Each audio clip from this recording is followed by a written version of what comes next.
Secours-moi, ô Éternel. Que Dieu le bénisse, que sa grâce soit avec nous. Shalom, shalom, peuple de Dieu, d'ici et d'ailleurs. Tous ceux qui me reçoivent, que la faveur de Dieu soit avec vous. Que la paix de notre Seigneur Yeshua HaMashiach soit avec vous. Que la paix de notre Seigneur Jésus-Christ soit avec vous. Ce matin, j'aimerais partager une pensée avec vous, tirée du livre de Matthieu, ce qui concerne la prière. J'aimerais vous parler un peu de la prière. Aujourd'hui, nous constatons que les enfants de Dieu, les serviteurs de Dieu, les fils de Dieu, on a tendance à voir le diable partout. Le diable est dans la télévision, le diable est dans les ordinateurs, le diable est dans les portables, le diable est dans les habits, le diable est dans les chaussures, dans nos voitures, dans nos radios, dans tout ce qu'on a, le diable est dedans. Et nous prenons tous nos temps pour parler que du diable. Cependant, Dieu attend ce qu'on valorise son nom. Dieu attend ce qu'on publie son nom. Dieu attend ce qu'on parle de lui. Mais tout ce que nous faisons, c'est de parler du diable seulement. On parle de Dieu moins. Ce qui fait que très souvent dans nos prières, une personne peut prendre, une personne qui est en train de prier pendant une heure du temps comme ça, pendant les 1 heure du temps, peut prendre 45 minutes pour chasser le diable et les 15 minutes pour se recommander dans la main du Seigneur. En réalité, il ne parle même pas de Dieu dans sa prière, il ne qualifie pas Dieu dans sa prière, il ne reconnaît pas la bonté de Dieu dans sa prière, il ne reconnaît pas l'existence de Dieu dans sa prière, il ne reconnaît pas la grandeur de Dieu dans sa prière, il ne reconnaît pas la volonté parfaite de Dieu dans sa prière. Et c'est ce qui n'est pas bien. Amen. C'est ce qui n'est pas bien. Nous pouvons constater dans ce passage de Matthieu 46, à partir du verset 31 à 41, que Jésus lui-même, lorsqu'il était confronté à une situation très difficile, comment il a prié? C'est ce que nous allons voir. Il était confronté, il a senti un malheur qui venait, il a senti une présence qui n'était pas à la présence de Dieu, il a senti une manifestation ténébreuse qui venait, il sentait la mort. Mais quelle est la position et les paroles qu'il a utilisées pour prier? C'est ce que nous allons voir ce matin, cet après-midi, ce soir, par rapport à ta position, par rapport où tu es pour me regarder. Peut-être que tu es au Canada, tu es aux États-Unis, tu es à Paris, tu es à Abidjan, tu es en Côte d'Ivoire, tu es au Togo, tu es au Nigeria, tu es au Ghana, peu importe ta position. Voilà, je donne le programme selon ta position. Peut-être que nous sommes ici dans la matinée, peut-être que toi tu es au soir, peut-être que tu es dans la nuit, mais j'aimerais attirer un peu ton attention sur ce passage, afin d'amener les uns les autres à se focaliser sur Dieu. Se focaliser sur Dieu dans nos prières, se focaliser sur Dieu dans notre marche quotidienne, se focaliser sur Dieu dans notre adoration, se focaliser sur Dieu dans notre vie chrétienne. Car celui qui a le pouvoir, l'authenticité, la puissance de ordonner, de changer, de transformer, d'amener à l'existence, de ôter, c'est Dieu. Alors si Dieu ne le fait pas, tout ce qui se passe là, c'est inutile. La Bible dit que s'il est celui-là qui donne la lumière, et il est celui-là qui ôte le péché. Il est celui-là qui ôte les ténèbres. Il est celui-là qui chasse les ténèbres. Il est celui-là qui amène les ténèbres. Il est celui-là qui a la capacité de donner la vie et aussi la mort.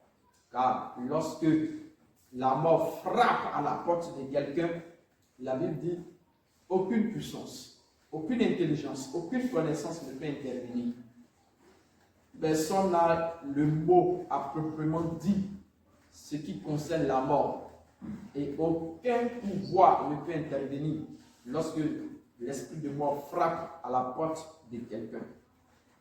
Et nous croyons qu'il n'y a pas de Dieu plus grand dans ce monde, dans ce siècle présent, dans ce siècle à venir, dans le ciel, sur la terre, qui est plus que notre Dieu. Notre Dieu, il est le fondement de toute autre chose. Il est le créateur depuis le commencement jusqu'à notre heure. Et il demeurera toujours le créateur. Il est le premier, il est le dernier. Alors, l'idée que je vais partager avec quelqu'un, c'est de se focaliser sur Dieu. C'est de s'appuyer sur Dieu.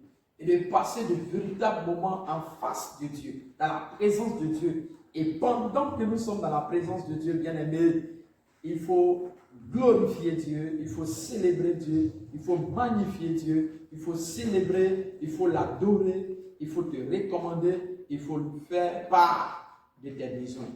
Voilà. Donc, ne perdez pas de temps dans cette histoire de voir le diable partout. Lorsque nous nous mettons en position de prière, la première des choses, c'est de brûler tout. Mets le feu sur Satan, mets le feu sur le démon, mets le feu sur ceci. Je ne suis pas contre ça. Et je ne dis pas que le diable n'existe pas. Je ne dis pas que le démon n'existe pas. Je dis plutôt qu'il est là.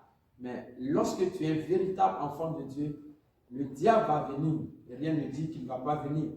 Mais la présence de Dieu surpasse la présence du diable. Et le Dieu qui marche avec toi, qui est avec toi, s'il ne donne pas la permission au diable, il ne peut pas. Nous pouvons constater dans la vie de Job, le diable a pu manifester sa présence dans la vie de Job parce que Dieu lui avait ordonné. Et il a travaillé dans la vie de Job à la limite de ce que Dieu lui avait donné.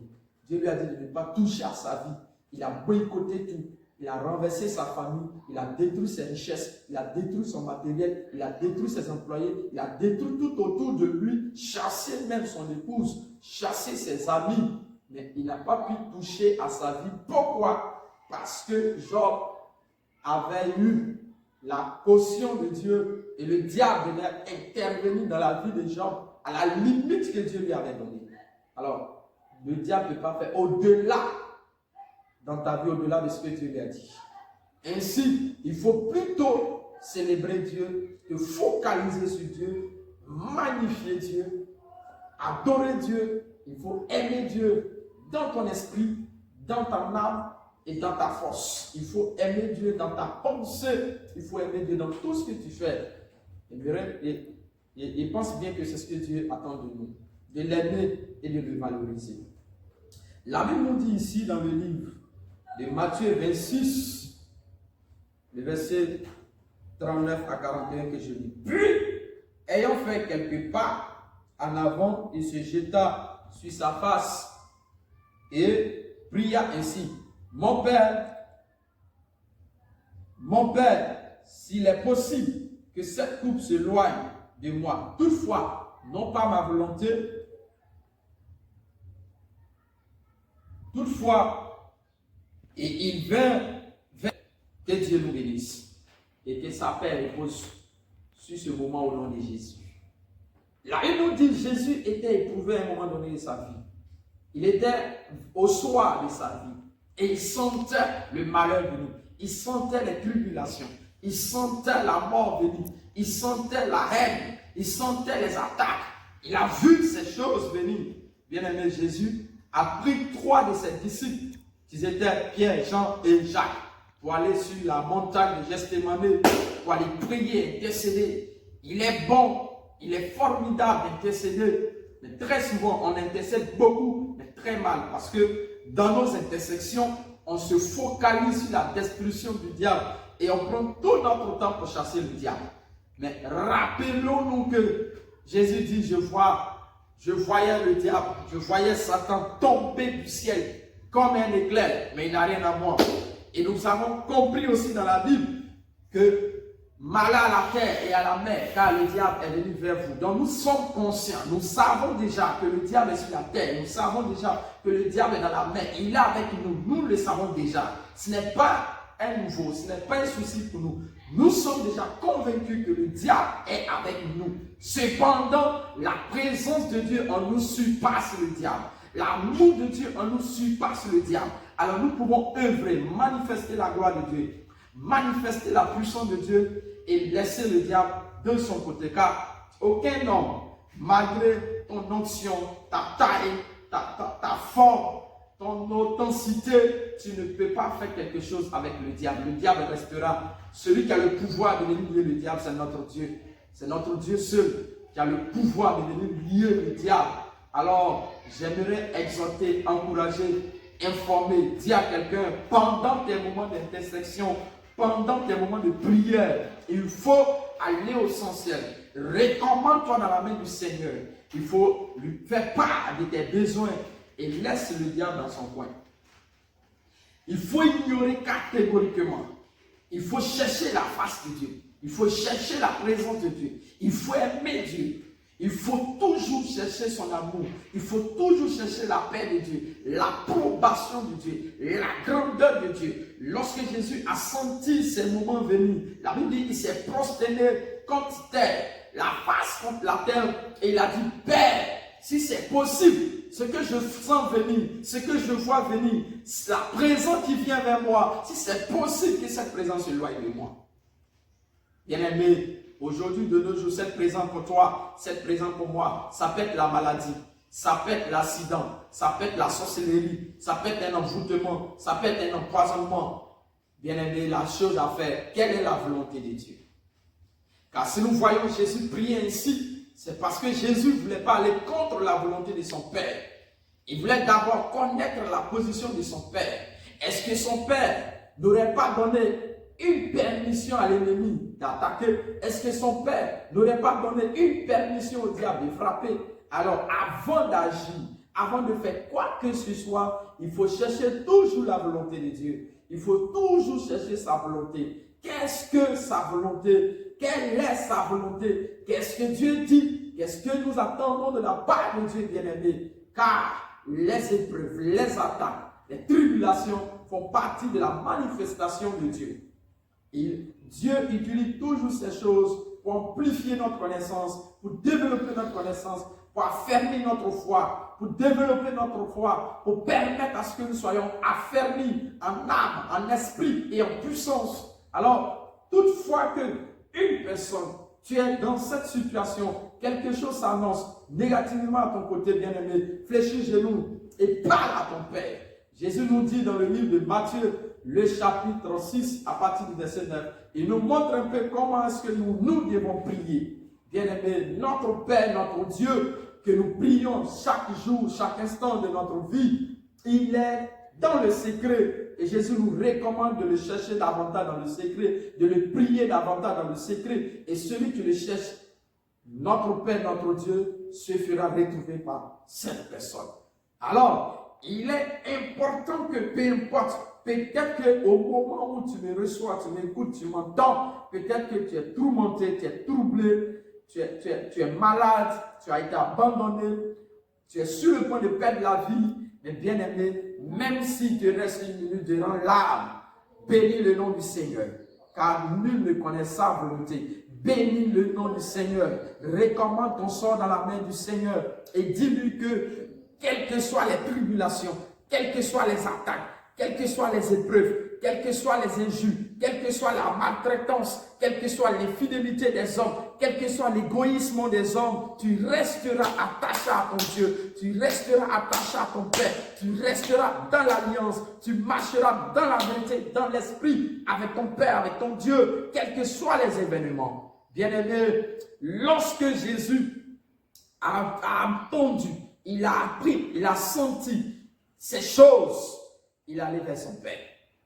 Et il a dit, Père, si c'est ta volonté, que cela arrive. Si ce n'est pas ta volonté, éloigne-moi. Si c'est possible que tu peux me donner un jour de plus, deux jours de plus, 2 heures de plus, 1 année de plus, 2 ans de plus, 4 ans de plus, 10 ans de plus, tu peux le faire si c'est possible. Dans le cas contraire, si ce n'est pas possible, tu peux permettre à ce que ça arrive, bien aimé. Et Dieu a accompli sa volonté parfaite dans la vie de notre Seigneur Jésus-Christ. Dieu a accompli sa volonté parfaite dans la vie de notre Seigneur Jésus-Christ. Et lorsque notre Seigneur Jésus-Christ s'est humilié, il a accepté, il s'est plié pour